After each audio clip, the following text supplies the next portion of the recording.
Well, hello everybody on Free Comic Book Day.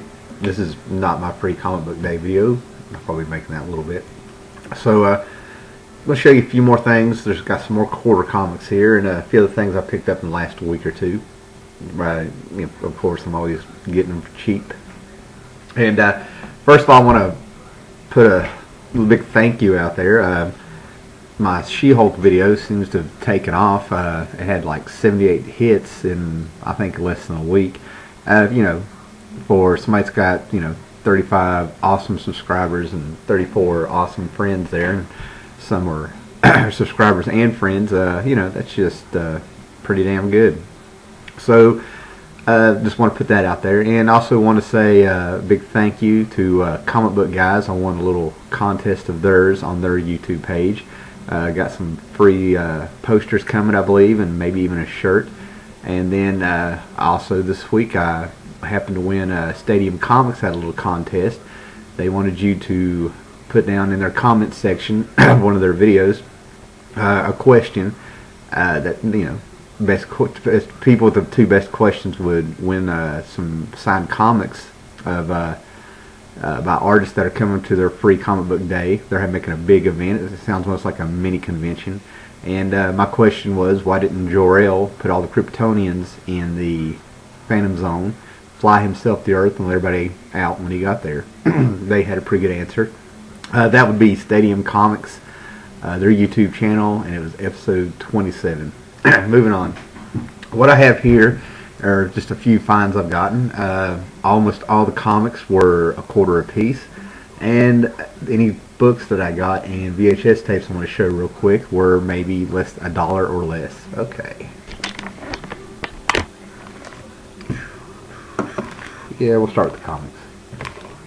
Alright, make sure there's no glare there.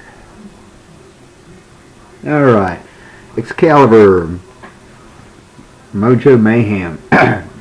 This thing is in absolutely mint condition. I got it for a quarter. Great Art Adams art, Chris Claremont's story, and inkers were Terry Austin and Bob Wyek. The pages inside are cream. The spine has never been opened. When I started opening the thing, you can always hear, I heard it start to sort of crack, so we closed it real quick, kind of flipped on the side. Absolute mint condition, and this is from 1989, 1990, so 21-year-old book, possibly 22. That's excellent. Looks like that was a quarter. And a little sketch of Mojo on the back there. Yeah. Alright, another Excalibur book. Part 1 that I needed of the Cross Time Caper. Won't really get into it right now. Probably do a video in the future of some Excalibur comics.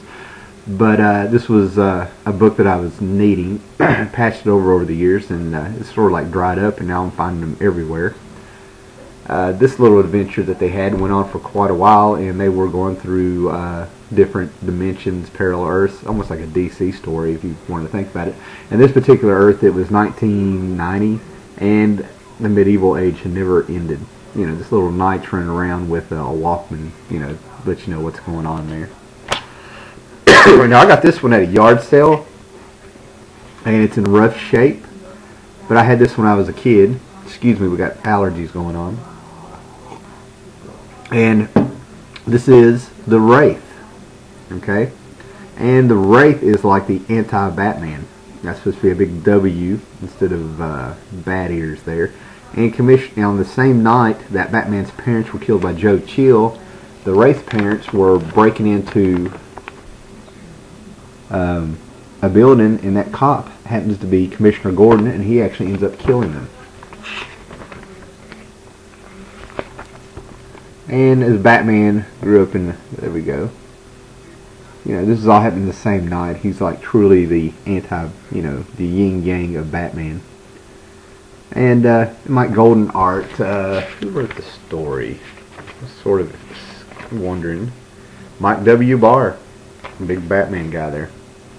But anyway, this is in rough shape. It's a Batman Special #1. I'll hopefully find another one to pick up in better shape. But now I have the story.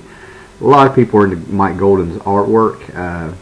I've never really seen it. He's crisp, clean, great storyteller. but I don't understand why he's kind of the cult phenomenon he is. So if you're a Mike Golden guy, present the case. You know. Okay. Teen Titans. This should be number 19. Okay, I really, all of a sudden, really have picked up on the Teen Titans here. George Perez art. These guys gave X-Men a run for their money. They even did a X-Men Teen Titans crossover. Great stuff. Got quite a few of these. Number 45 from 1984, Aqualad. There's a glare there. Okay, moving on. DC also started the Baxter series, which were comics that were made specifically for comic book shop, called direct market back then, on Baxter paper. And age-wise, they've held up well. This is number 2. I've got number 1. And these comics were reprinted to the newsstands edition, Tales of the New Teen Titans. So these are the originals on better paper. And this, George Perez art in all of these is just amazing. And again, I won't get into the story here because I'll probably do a video later, but this is the Trigon story that really got it going. Raven's father, who was a demon, he comes to Earth to take over. We have a little seance going on. Okay. Number 3. Apologize for the glare. I mean, the Perez artwork in these is just amazing. I mean, simple, dark, and detailed. Let's see what else we have. Yeah, this is the 2-page spread I wanted to show you guys. Streets of New York, and the thing that looked like giant vines going across New York, those are humans, those are us. I mean, Perez is just amazing. Okay, moving on. I like this one because when the Titans go up against the dark side of themselves, it's all pencils, no inks. And Perez is just the master. Okay. Number 5, the last chapter. Okay, the Trigon's face is made up of the Titans' bodies. Really great stuff. You can just stare into that for a while and figure out who's who. And the sort of an epilogue, number 6, a Perez painted cover. And this was the last one that Perez did for a while in the Titans, because if memory serves right, he started on Crisis. Okay, well, Dan Jurgens did the art for that one, but that's a Perez cover, a painted Perez cover. And then the great Jose Luis Garcia Lopez started, and he just seamlessly got in there. He followed Perez and stood tall there. Great stuff. Battling, looks like they were building up to the Titans, battling the actual mythological Titans. Fighting the big beast. See if we can show off some Garcia Lopez here. This guy can just do it all. And I've talked about Jose Luis Garcia Lopez, you know, being wasted on a lot of books like Atari Force and stuff. Captain Strangelove, his channel, he's, voiced an appreciation. Number 10, a quarter apiece. Now, I absolutely love the monsters that are in this. People were doing evolution, and these were some of the most Bernie Wrightston 70s looking monsters inside of it. They were part insect. Great stuff. A little bit more Titans there. Okay. And then we come to Excalibur. Again. Now, after leaving the book, he came back as writer and artist, and I'm slowly collecting all of those.